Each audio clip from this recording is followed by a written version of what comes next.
With the first pick overall, the New Jersey Devils are proud to select from the U.S. program, Jack Hughes.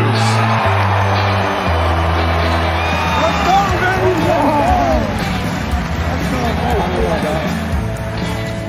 Lays it across, Vatanen drives, score! Sammy Vatanen let it rip. It's a power play goal, and the Devils have opened it up.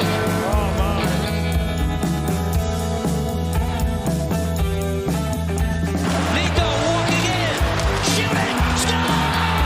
Nico Hischier on the rush, ends it in overtime, and the Devils win it in Montreal.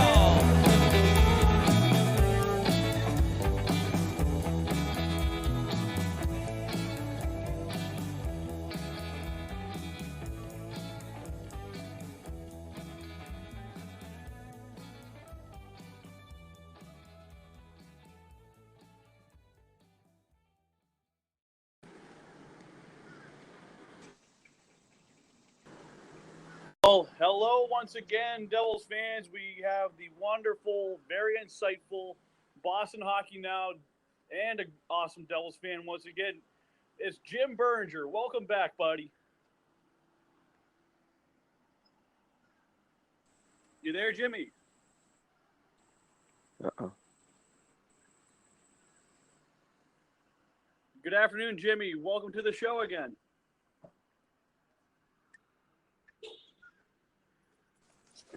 Hey, can you hear me? Yes, I hear you now. Yeah, it was just a little static there for a second. Well, speaking of static, I guess you have a little bit of exciting electric news you wanted to tell me via Twitter yesterday. Yeah, so I was talking with side,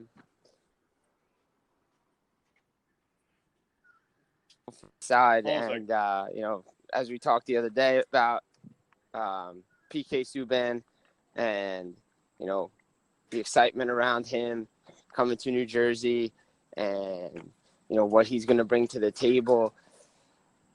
He said there's a big question mark around Subban. And what is that question that needs to be answered before, during, and after? The question is, can he be a top pair defenseman anymore in the league?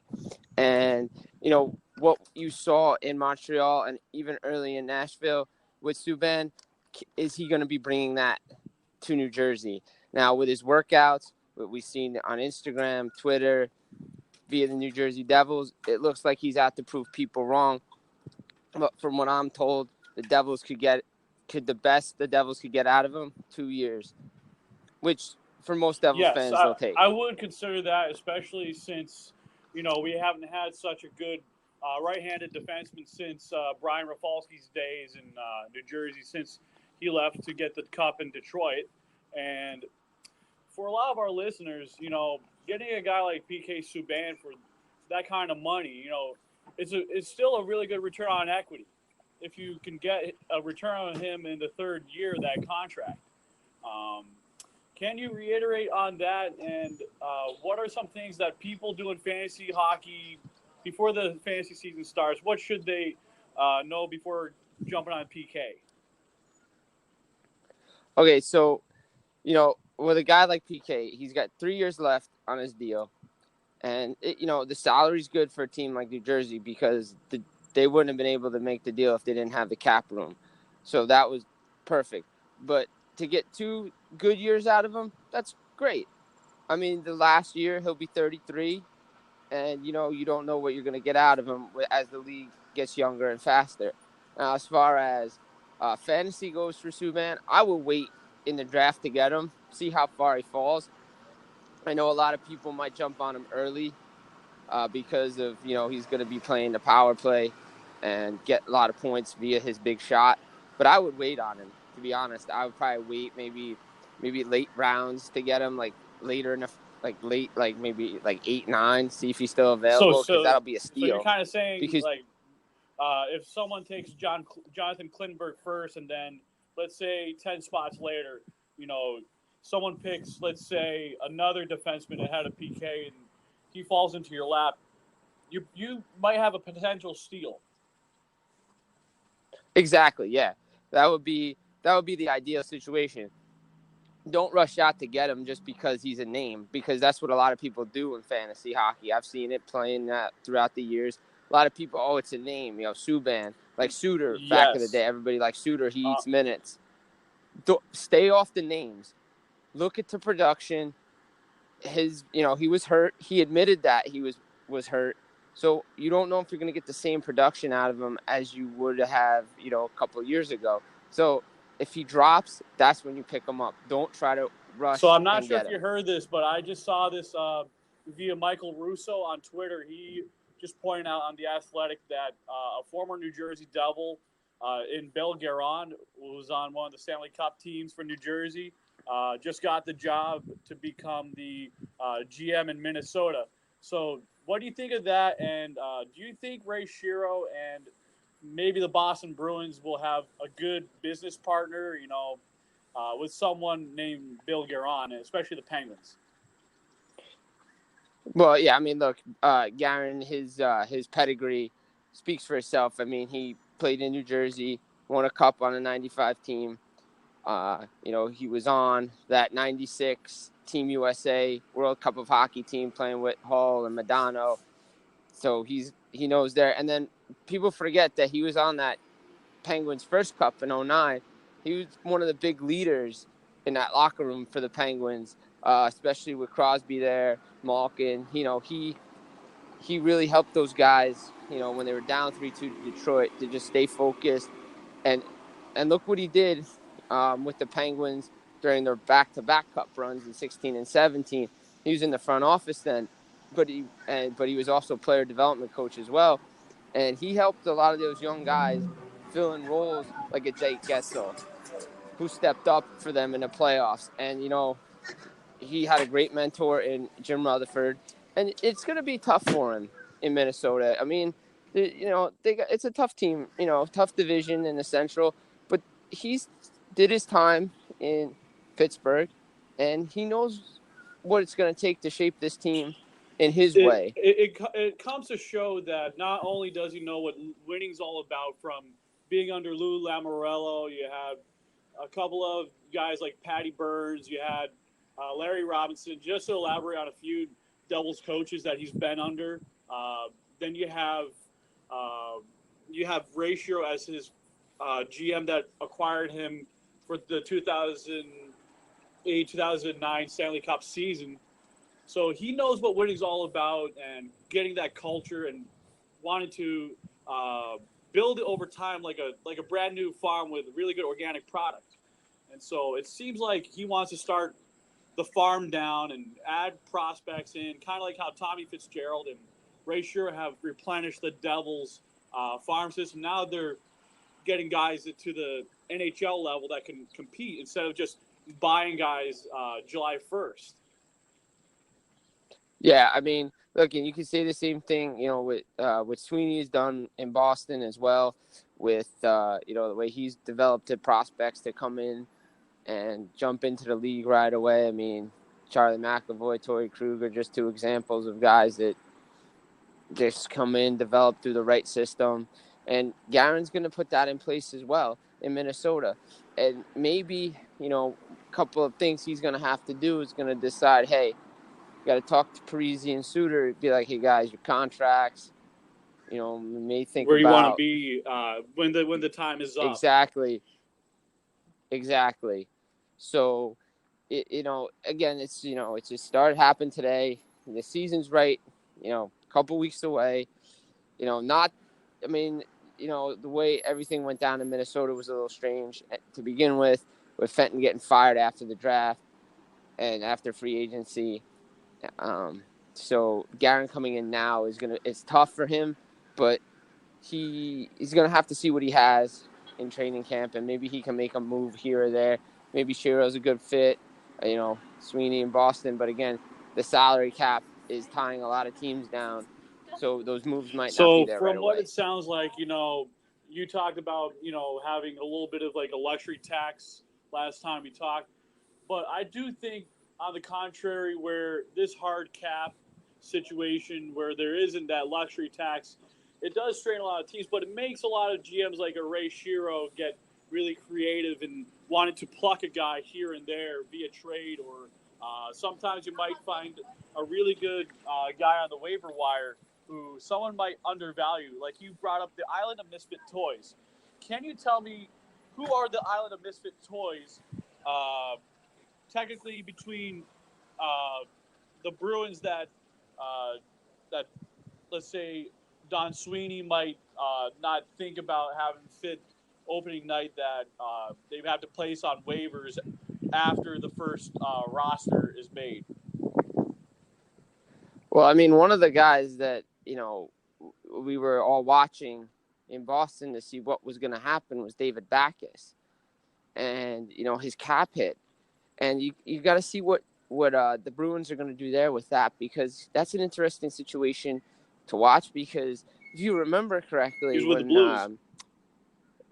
Yeah, he was with the Blues. But up in Toronto, when Lamoriello was first there, and Stefan Robida and Joffrey Lupul all of a sudden had mysterious injuries and were on LTIR. They called it Robida Island up there. Stefan Robida. And yeah, so they found a way to open up money. Now, I'm not saying that's what Boston's going to do, but it's one of those guys it's one of those situations that's worth watching, because his money is really tying up what the Bruins want to do, in my opinion.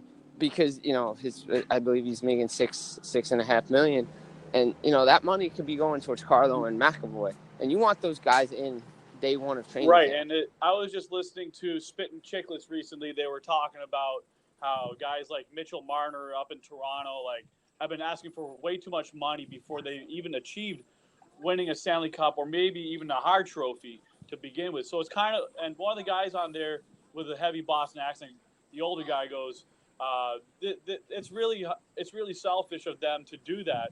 And then to reference Steve Dangle on Sportsnet, Steve Dangle, yes. he brought up one of those big dang it things on his segment, and he goes, one of the darkest moments that Kyle Dubas has done was sign John Tavares to that contract. Okay, I can sound like a critic and prove Steve Dangle right, but I think he's onto something.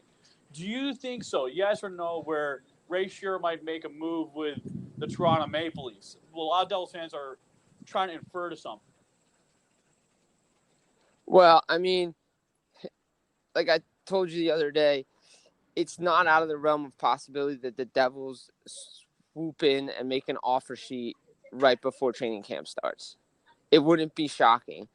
And the reason I say that is because it all depends on what Taylor Hall wants to do. Does Ray Shero have a finite answer? If he doesn't, or if he does, one way or the other, maybe he can go out and get a replacement next year if Hall doesn't want to stay.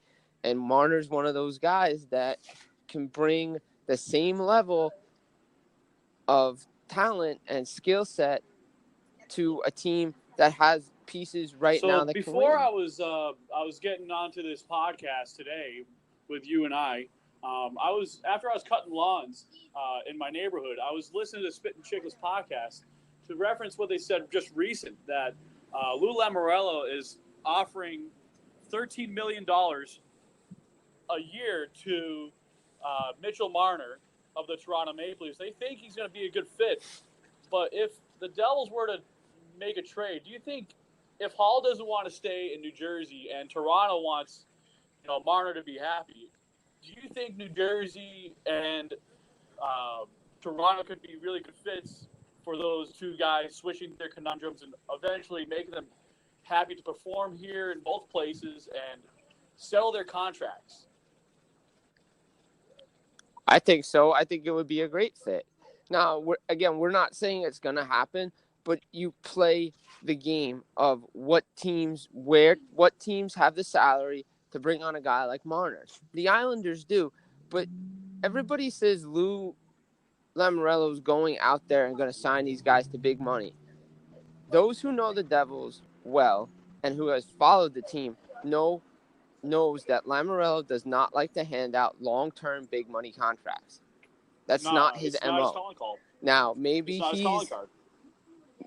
he's changed, but I don't think so. And I just don't see Marner going to the Islanders. the whole thing with the RFAs is everybody seems to be waiting on Marner. He seems to be the one that everybody's waiting on because I guess no one wants to sign for less dollars than the This market kind of is set. reminds me. I'm not sure if you follow fish market food pricing. It's like in the first day of the new year in Japan when you get this special like wild tuna. Like the biggest catch of that time sets the price, the whole market price for the whole year, and it's a huge domino effect for the overall market. Do you think that big fish type analogy is what is suiting Marner because of all these other RFAs and maybe Patrick Laine's listening in and maybe Mikko Rantanen is awaiting the first hand to be tipped? Yeah, I think so. I mean, Marner, from what I've understood, is he wants to be paid like he is a superstar. He wants the Matthews money. And everybody points to, Tavares coming into the Leafs, throwing a wrench in their, system. But you know what? They got a good player. The thing that that hurt the Leafs was not sticking to their guns when it came to Nylander, because he's a guy that they really didn't need to pay that kind of money to for being, maybe one of their top 10 guys on the team. He doesn't need that kind of money. They should have just waited out, kept waiting it out, because then you could have Because paid they already Marner. gave Austin Matthews the big money. They gave Tavares the big money. But also, like, we were talking about, like, Artemi Panarin, he's almost $12 million a year. And I just did a article last night, the slideshow that you saw, and Nikita Gusev's contract is only 43% less of the Artemi Panarin contract. So do you think there are guys like Tyler Dello and other guys that are looking at other teams' players that have high upside, but there's still problems, paying a guy because they don't know exactly what they're worth, or they just overvaluing or undervaluing a guy? Well, this is the big thing that when it comes to the salary cap and we've had these lockouts, GMs still don't understand how to value talent in the league. They still overpay on July 1. And you could see it. And when a guy like Marner gets paid, a guy like Rantanen gets paid, a guy like Laine, Connor get paid, the market gets set high for even the lower tier guys, like the bottom 6 forwards. And that's not, ideal for teams out there, especially when you have a hard salary cap. So everybody's price goes up.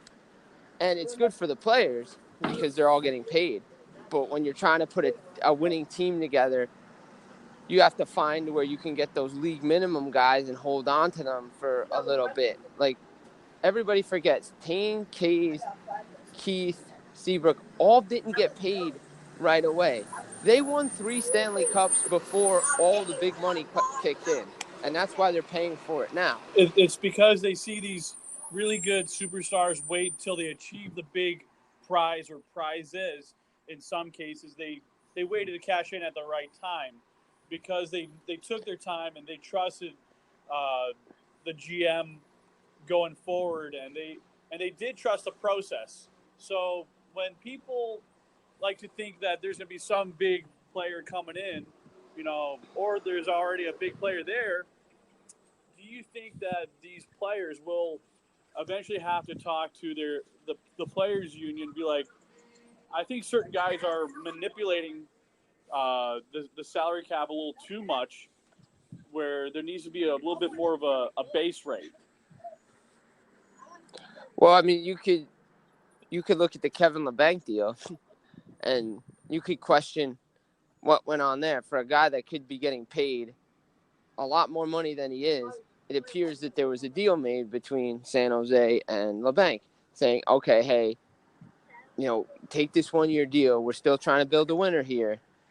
But in your next contract, I honestly think a Kevin LeBanc, a kid from Staten Island, New York, deserves a $1.2 million contract for the type of performance he had during the year and the playoffs, even though that San Jose didn't make it very far, but he still put in a lot of effort for a kid his age. And I'm not sure if you follow Steve Cornianos. He's the draft analyst. He mentioned how great of a young player he is from his draft year to how he's playing at the NHL level. I think he got robbed, and he should fire his agent. Yeah, well, I mean, I don't know if that was the agent's doing. Like I said, it could have been one of those things. Hey, I'll scratch your back now, but you'll take care of me later, kind of things. A lot of that stuff goes on now. Do you see it more? You see it a little bit more in other sports, especially now in NBA with the 4 to 5 year contracts, max deals. Is that something the players are going to want? Like Matthews took a 5-year deal at 11.5. Is that the norm now? Are the days of the 7-8 year contracts going to go to the wayside because the young players coming into the league want to maximize their worth I over think 2 there contracts? should be a maximum of 3 8-year contracts for someone who's a homegrown player. So that way, if you have someone that you really like and you trust that player in your system, like let's say you really like Nico Heischer and Jack Hughes, and you really like, let's say Riley Walsh has a really wonderful year next year, and he has another awesome year 2, and he's proven that he's a proven commodity on the right side.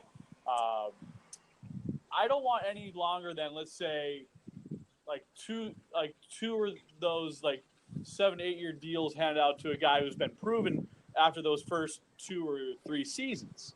I think some GMs hand out those contracts a little too liberally, to be fair. But I like the 5-year deals maximum for guys that aren't really not the Jack Hugheses or the Connor McDavids. There should be like a tier. Yes, I agree. I think there should be a tier, and that might be something that they look at. So, it's going to be.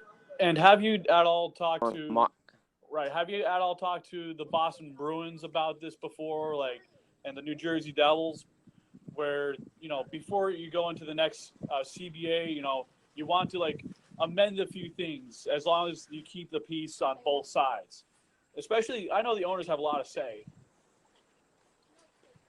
Yeah, I mean, look, from, what there's been little of discussions of the CBA, everybody's cautiously optimistic when it comes to what's going on with the labor peace. It seems that there is labor peace finally in the league, and the game is growing at a high rate. And there might be a couple of things here and there that you're going to want to tweak. But do you want to, as we said the other day, do you really want to, strike or have a lockout over something that could be settled maybe beforehand? Because I know there's that option out that they have before 2020, or they can sign off and extend it for next 5 to 10 years that they have. Yeah, I think it's more of it's like a 2-3 year kind of thing where they can extend it for a long period of time and you don't have to worry about it. But again, can a lot of this stuff be avoided before the clock strikes midnight on the options? So speaking of options, and we have a lot of young prospects that a lot of Devils fans. We talked about Jesper Boqvist recently. One of the guys I wanted to touch on last time was Arne Talvidia from Penn State University from Finland, who got the gold medal with Capo Caco. Tell a lot of our listeners, whether they're new to hockey or they're existing hockey fans, what they need to know about this wonderful left shot from Finland. Well, this kid's good. I mean, I've seen him play. Unfortunately, during the tournament, he couldn't play that much. He got hurt. And his season was cut short. But he is one of those guys that has a sneaky shot. He's got the quickness. I like what he brings for Finland. And he is, one of those guys that is one of those intangible guys that you want on a team. And, like a McKay type player where he's going to score goals, but he's going to, move guys around for you too. And those are the guys you win with. It's not always the big flashy names. It's those third and fourth line guys that help you win in the playoffs. And I like where he So can he's slot in kind there. of like, back in the day, you had Jay Pandolfo, you had someone like a John Madden, the meat and Yes, the meat and perfect potatoes example. guys that are the forgotten guys that that people will say. I remember Jeff Friesen or Stefan Richer, the big potent scorers, if you will. But these Yes. guys that bury the puck on a guy like a Henrik Lundqvist or maybe a Tuukka Rask, the guys that aren't really the most scouted ones, but the ones that know how to time, these little rebound chip-ins that aren't as sexy to begin with, but they're the Wayne Simmons goals. Yes, exactly. Those are perfect analogies. What you brought up, like a Madden type, where he's just going to score you goals, but he's going to check hard, and I want to see what he does. This year, playing in college, and because I don't think he should be at the prospect tournament before before school starts, but I want to see what how the college game can really help his game because talking with Zach. Trent Frederick over the weekend, he really attributed to college hockey really helping him make the transition to the pro game, having the 2 years at Wisconsin, then playing some games in the AHL, and then play half the year last year, the AHL, before getting called up to the NHL, really helped him transition to North American hockey and to the NHL. When we talk about these prospects, I want to touch on the 2019 class a little bit. I want your take on Nikita Okhotyuk, the Russian defenseman out of the Ottawa 67s. Can you touch on him if you can? Where did he get drafted? He First got round, I believe. I believe it was second, early rounds. Early rounds, okay. It's tricky with these, these Russians, because even though he played junior here, the KHL always is coming calling, and it's a tricky thing with those Russian players. He's a good defenseman. I like what he brings, but he's like a lot of these guys has to develop, and with the Russians, you just don't know. Does he want to go back home and play for a year before he comes over? It's like that mindset. Okay, I could go to KHL, make money first, then come here. Where here I have to wait my time, and my time may never come. Yeah, and that's sometimes the conundrum with a lot of people, who are casual fans or longtime fans that have been devoted to both the Devils and other NHL teams. I know the NHL should have like a special like loan or transition agreement where it's like you have similar with Switzerland or Sweden and Finland, where it's a lot easier to get a guy over and make it a lot easier for them to commit. But it seems to be that the Devils are trusting their scouts at these games, and it seems like that when they have one of those Russian regionals, that they can get into the contract, and there's someone like Dan McKinnon who can work on like the contract details and stuff like that. Another Russian that I follow a little bit is Daniil Misyul. He was with Vasily Podkolzin on the defense. Some people like the mix of his offense and his skateability and his physical side as well on defense. What else do you know about this kid? I just seen his name. When I listened to the Ruble Report on Sirius XM, they bring his name up. I saw him play a little bit last year, internationally, and I liked his game. It's going to be interesting to see how it transitions to the NHL. That's pretty much all I know about him. I haven't really seen much on him, to be honest. But like I said, I recognize the name. And, he's one of those guys that could make an impact, not right away, but again, with defensemen are always tricky because they can't jump into the league right away. I mean, they can, but it's more difficult because to there's do so than many if you were things a that they forward. have to comprehend and learn on the fly. It's not like being a Exactly. forward and be like, oh, okay, can you pass me the puck like Patrick Kane can, or can you dish it like another form of, like, let's say Nico Heischer can pass it to Taylor Hall. It's not that easy. Like someone could quarterback a defensive play like a PK Subban, or someone else can uh, fire the puck in like Will Butcher can in on a power play 1 or power play 2. Exactly. And then you go to your bottom forwards where, uh, all you if you're a grinder, a grit guy, and you want to just go and, hit, and that's your job, and about that, and taking face-offs and shooting and stuff like that, that can transition. And that's what helps a lot of guys make the NHL. Defenseman, you got to read the situation. Do you jump in? How do you jump in? How am I going to take a hit? What's it like going into the corner? Do I have to, not fear for my life, but I got more of my surroundings I need to know about. And that's what makes it more difficult for defensemen to transition. Unless you're, a Donkey Keith or a Drew Doughty type player, even a Charlie McAvoy, Torrey Krug player, Oh, I or love that kid. Cale He is so Makar. electric, especially played for UMass Amherst. You gotta develop.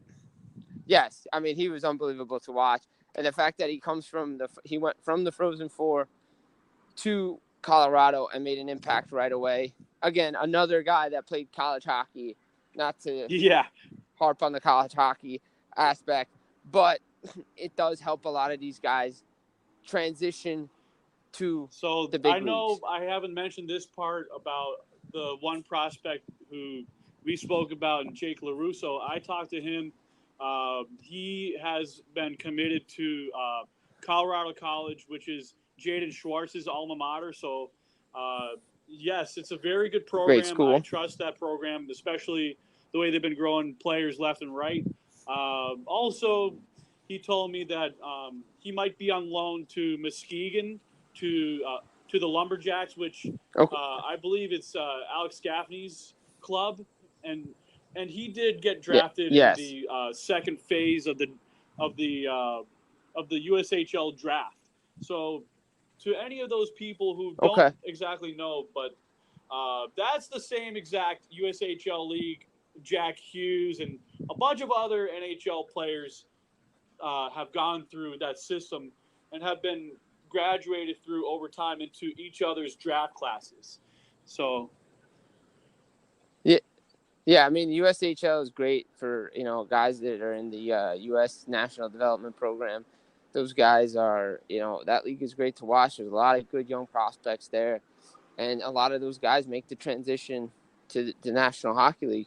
Not right away, but, USA Hockey has come a long way since, I first started playing and covering. And the fact that, they've won gold medals at the World Juniors, under 18. Still need to figure out a way how to do it on the men's big stage. But, I mean, they've had some third-place finishes there. But the fact that they're doing well at the U21s, the U18s, is it's really we're going to impressive transition to to see. goaltenders more, but we're going to go back down to the NAHL a little bit. This kid the Devils drafted from the Janesville Jets out of the state of Wisconsin, this Ontario boy, and Cole Brady. What do you think of him as a goaltender in the late rounds, round 5 for the Devils? Yeah, I mean, look, the Devils' goaltending depth, as you would say, is it's good. They have guys at the AHL level, ECHL. Cole Brady taken in the 5th round, as you said. I like what I saw at Prospects development camp from him. He gave up some goals, obviously, that snipers are there that are gonna make goals. I mean, Jack Hughes, Guy's a beast. the guy's got an electric shot. Guy's a beast. So, I mean, he's got electric shot. He's not going to stop that. But he looked poised and controlled in the net. And that's what you got to ask for from a goaltender. Now, he's not going to come in right away. He could be playing. He's probably going to be in the minors for a while because the Devils' goaltending is pretty much set. Corey Schneider and Mackenzie Blackwood. But look at Blackwood, for instance. Blackwood was groomed to be the guy when Keith Kincaid was here. You know, Blackwood was always that guy that you had to be worried about because he took the steps in his development the right way, and Cole Brady could be one of those guys. There's a lot of goaltending depth in the Devils organization, so he's going to have to, you know, work on his game and develop. But you could see him playing in a East Coast League, American Hockey League. Well, actually, I in wanted a to few reiterate years. on the Janesville Jet pick right there and Cole Brady.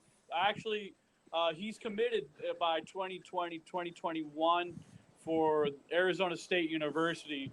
And so if Eddie Okay, Lack so does another year of goaltending coaching by that time, and he can possibly help and maybe teach several fine tune-ups for Cole Brady's game and not have to have him rush. Well, meanwhile, you have Akira Schmid, who can over time take his time from if he's still with the Omaha Lancers. yeah, I mean, look, Eddie Lack, it's a great hire by Arizona State Sun Devils program. I mean, they've made a couple of great hires over the last couple of years in multiple sports, one being Herm Edwards at the football program. Herm's one of those guys that you want to play for. And Eddie Lack, it's unfortunate, you know, due to injuries that he can't play anymore, had to retire. But the fact that Arizona State, for a development program, gets a guy like that as a coach, he will definitely help Brady understand what the mindset needs to be and what he needs to do to be a player It at always the seems National that Hockey League every level. year that in the past, these Nordic goaltenders from Finland and Sweden, now it's becoming Denmark. It's kind of like an arms race where Frederik Andersen is going after Henrik Lundqvist, and Henrik Lundqvist has been going after Tuukka Rask. And Tuukka Rask has a cup to his name, and then he has Freddie Andersen's trying to get to the Stanley Cup from Denmark. It always seems that Eddie Lack being a Swedish goaltender, and you had another Swedish goaltender in the past, Johan Hedberg, a.k.a. Moose, who played for Pittsburgh in the past. Do you see a lot of similarities from these Scandinavian goaltenders when they teach these North American goalies how to play the puck more? Yeah, I mean, I like the fact that these guys are teaching these young goalies to play the puck more because, like we said the other day, if a goalie could play the puck, it really helps his defense out. They don't have to go into the corner and, you know, get hit, and the puck isn't in the zone as long. And there's so many guys out there that can do that. And the fact that these Scandinavian goalies have watched Brodeur or a guy like Bishop move the puck, Marty Turco could play the puck pretty well. You know, it's great to see. And the fact that they can develop that skill is awesome. Now, in regards to Rask, yes, Rask has a cup to his name, but he wasn't the starter in 2011. It was Tim Thomas, so he's there as backup. So he's been to the Cup final twice as a starter and has lost both times. But again, if the Bruins had won the Cup last year, he was going to be the Conn Smythe Trophy because he was the best player for that team. And the fact that he's learning to play the puck more, I it always helps his think team that as well.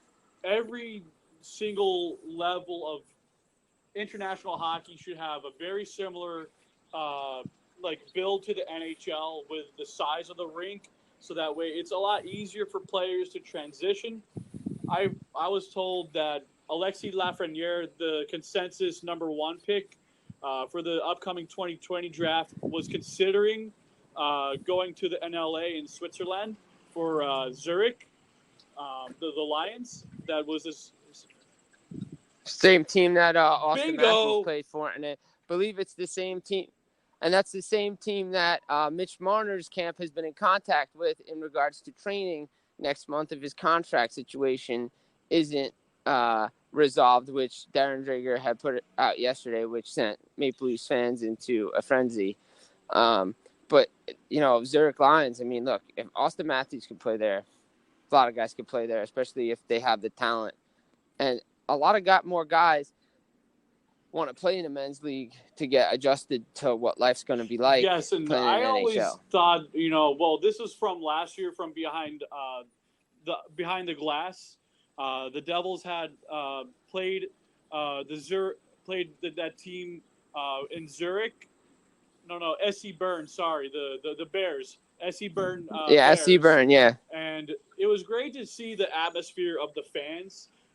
Treat it like it was like a game in Sweden where they're all like screaming, yelling, chanting like during a game, and it's great that they did. Number 13 from New Jersey Devils, Nico. He sure. They're all like cheering. They're all applauding him because he's the hometown guy. I actually followed the SC Bern team on Twitter because it was so great to see them put out such great things between them and the Devils. I know Archibald played for SC Bern in that game. Yeah, I mean, it's great to see. Like, what was it? I believe Renee Fassel, the IIHF president, talked about the World Championships either this year or next year having them being played on NHL ice. So the transition isn't that bad for team players that don't make the Stanley Cup playoffs. They can go represent their country at the World Championships. And when the players do go back to the Olympics, they're playing on NHL ice, not these big sheets of ice where people think that more offense is created. But as Team Canada has shown under Mike Babcock, they can slow the game down just I know this is one of my biggest things, too. especially during the draft stuff or before you get to the draft. It's like I know I'm biased because I'm an NHL guy, and I think it's more appropriate you have everyone from U18, U20, men's, and IHF play on NHL surfaces for the sake of the NHL draft. Do you think the IHF will do that because, you have the NHL, which is the highest tier in all the land? Do you think they'll consider that? Yeah, I mean, I think that's one of the considerations why they decided to go to bringing the smaller ice into the World Championships. They also want to attract more players to play in the World Championships. And if you've never been to the World Championships, you got to go because the atmosphere is electric. I have not been yet, but my goal is to get to Zurich this year for the Men's World Championships because I always want to go to Switzerland. It's a great place. It's expensive, but from what I've seen. Corey Masisak of The Athletic, who writes for the Devils for The Athletic, he and Amanda C. Stein both went, and they all talked about like where they ate at and what they were able to do around Bern and all that. And northern Switzerland is most part is German speaking, but with a Swiss German dialect, and spelling is a little bit different for me as someone who can speak or understand German. But I have yet to actually step onto Swiss soil because I was only doing a layover in Zurich International Airport. But I'll tell you, that's one of my favorite airports if I'm on a layover. Yeah, I mean, and if those who don't follow Julie Robenheimer do, because she posts a lot of pictures and videos from the World Championships, and the fans get excited. The fact that Great Britain's back in the tournament next year is great because they were fun to follow and listen to the crowd chants, and it feels like a soccer atmosphere in a hockey game, which makes the World Championships unique. It's something different from the National Hockey League. So that's going to be exciting to see. And, international hockey is fun to watch because you can discover players that have been drafted or soon to be drafted. and to see them before they become I stars in the will National tell Hockey people League. this. I have been to Slovakia. I have not been to Košice, which is closer to Ukraine, which is also closer to Poland.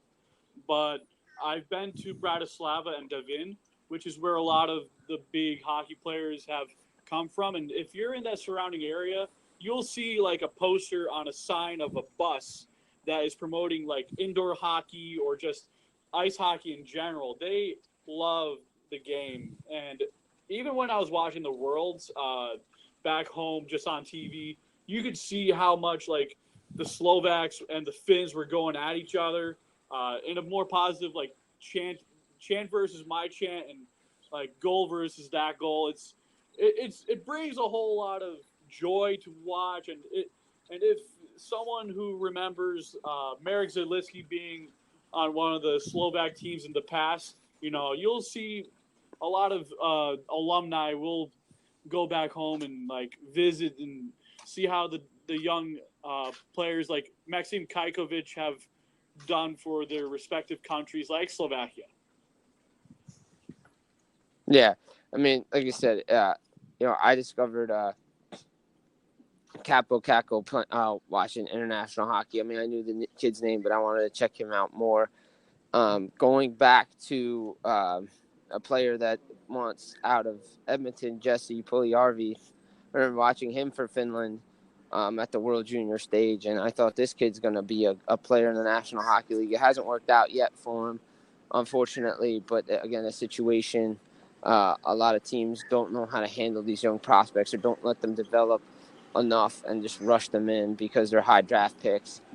But there's so many players that go home or go play internationally, and it's fun to see. It's good hockey, and it's a change of pace from the Stanley Cup playoffs, Yeah, a especially if there's lot a of night people off. forget like between Stanley Cup playoff games, you have, I believe it's 2 or 1 day off because usually you have to travel the one day and then you have to eventually get ready for the next game day. So it's like, 1 day's for rest and 1 day's for practice. So I remember that because of the recent Stanley Cup finals. Yeah, I mean, usually the way the schedule, it's made for TV, and I think that was one of the things that hurt the Bruins in the final was having the days off in between. Like after their big win in Game 6, they had to wait a couple of days off, and then if it was every other day, that Bruins Yeah, maybe because won the so cup. many teams are like, I want to go back at it, but like we've seen teams like after the Devils like won, let's say the second round versus the Flyers, they got a fair amount of time off because they were waiting for the next opponent being the Rangers, or was the other way around if I could remember properly. No, I mean the Devils had they only had a 5-game series with Philly that year in 2012, and I believe the Rangers got extended to 6 or 7 games that year. I mean, great example this year in the Stanley Cup playoffs was the Islanders and Carolina Hurricanes. Islanders sweep Penguins out of playoffs, and then Carolina goes the distance with Washington wins, and then Carolina sweeps. And then you had Boston. They take on Columbus after Columbus sweeps. They take care of they beat Columbus in 6 games. Then they sweep Carolina out of the playoffs. So the rest is not ideal, especially in the Stanley Cup playoffs. Like you want it, but you don't want too much of it. And having a long layoff does hurt, especially going into the finals. You wanna be playing, and you don't want to be resting. And the Devils, when they went on their 16 game winning streak to end the season in 2006 when they swept the Rangers, they were waiting for Carolina, and Yeah, because then they lost. over time you lose that mentality of getting back at it, and everything's resets. It just seems like when you win too quickly, your mindset has to rechange. And so what I think happens is that That's just the way the cookie crumbles for the most part. Yeah, I mean, look, you got to deal with it. Every team has to deal with rest. Every team has to deal with a short series. It's just the way you overcome it and battle and get through it. That has the best team rise to the top, and St. Louis was the best team last year, and they proved it. And they got on a hot streak. Binnington in net, Ryan O'Reilly stepping up, Tarasenko playing the way Tarasenko can play, and they just grinded teams out of the playoffs, and they did it to Boston too. As much as Boston can grind and beat up a team physically, So I St. was Louis did it better. listening to how players keep themselves in shape, and Mackenzie Blackwood lost 22 pounds of fat and gaining 22 pounds of muscle that way. Uh, he talked about eating more of like a brat diet, which is chicken, rice, stuff like that. The more boring stuff, as he called it. So, and he eats a lot of lettuce. So, are there any other Devils players and Bruins players that you've seen go through these nutritional programs in the off season, during the season, and postseason? Who's a really good example of a really good like eater in that sense of nutrition? Wow, I mean, let's see. There's so many guys out there that they talk about diet and that's part of who they are. They do tend to change it in the regular season, a little harder to keep it, as they say. But like I said, I was talking with Frederick at the Bruins Fan Fest tour over the weekend, Sunday, and he told me one of his goals was to lean down during the summer, conditioning wise. He didn't want to lose weight, but he felt like he needed to lean down, lose some body fat. And that he said he did that. He changed his diet a little bit. We didn't really get into too much specifics, but he's been skating more. I like the fact that Mackenzie Blackwood is going to what they call the boring stuff, because that's what you have to do. Some guys, who was it? I think, was it Heischer? It might have been Heischer Hall. One of those guys said, they tried out some gluten-free stuff, just to cut down on the, less carbs, less body fat, stuff like that. I really don't remember who said it, but the point is that a lot of these guys in the National Hockey League have their body just, perfect running conditions. Like Zdeno Chara, he doesn't eat the crap that normal people eat. He's always eating healthy, and it doesn't matter when and on where. a blog that Zdeno Chara actually is more of a vegan nowadays at his age. Yeah, I mean, a lot of guys change from what they want to do. I mean, that seems it really depends on your body makeup and a lot of trending too, because I see it in other sports too. Like Novak Djokovic, for instance, with the U.S. Open right around the corner, he changed his diet to gluten-free way back when he was having the breathing problems, and now he's up 18 Grand Slam titles. There's something to every player is different, and I know a lot of players. Usually, like I know Nathan McKinnon talked about being a chicken and pasta guy. However, it seems like when we have a lot of these younger players going into the NHL years, being drafted, it seems like that they go for the higher carbs and the higher protein. But it seems that as they age into their 30s, that they transition into less amount of carbs and more protein and more veggies. And Seth Jones actually cooks his own meals, and he does like a lot of like pan-seared like salmon and other kinds of fish, stuff that's really good for you that most people don't really think about. Yeah, I mean, I like what Seth Jones does because I try to eat healthy myself, still playing and covering hockey. You got to stay lean. Like everybody who's seen Hockey Night in Canada, Don Cherry has the prospects come on, and they always ask them what their favorite food is, and you always hear the kids say it's chicken and pasta, but it's always early. And that's what you have to remember. It's never like 2-3 hours before game time. It's usually, early afternoon is chicken and pasta, and you let it digest, and you let it sit in there. One thing, talking with a lot of older guys over the years, they did say that they like to eat, especially in the playoffs. Oh, They okay, like to so eat they the like to pizza have just crust. the carbs and not the extra stuff on top of the dough. Exactly. So that because pizza crust apparently, digests slow, and it gives you that extra boost that you need.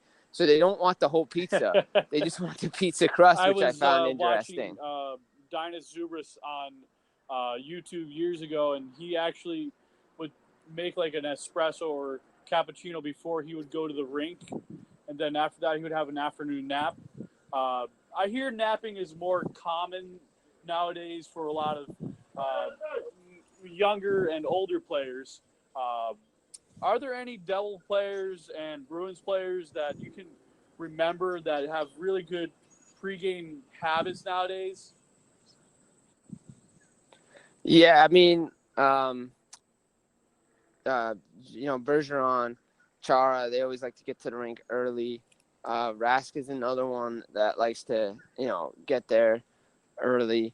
A lot of the younger Bruins always talk about being around Marchand, around Bergeron, doing things the right way. A lot of guys, ideally, they want to nap either 30 minutes or an hour and 30, something like that. That's what science tells them to do. So that's what they're trying to do. As far as Devils go, I know, speaking with Patty Eliash years ago, he always liked his afternoon nap, and he always liked to be around the rink. He was one of those rink rats that just never wanted to go home, but towards the end, he knew that those I naps know. I really noticed helped as him. he gotten older, closer to the end of his contract years after 2012, going on towards like Marty's last years, that it always seemed like they wanted to leave the practice rink early, and then it seemed like they wanted to get there a little bit before that they had to be at the rink before the game. It just seemed like guys like Pierce Secora just had different diets and the different pregame rituals. Who's the most uh, superstitious New Jersey Devil that is on this roster in pregame mentality? That young listeners like Jake Wow. LaRusso of the New Jersey Titans, Trenton Titans, listen right now. That's a good question. Noticed in warm-ups, was it Blake Coleman has some weird things he likes to do. The pickle He juice. does it like every game. Yeah, the pickle juice, he likes that.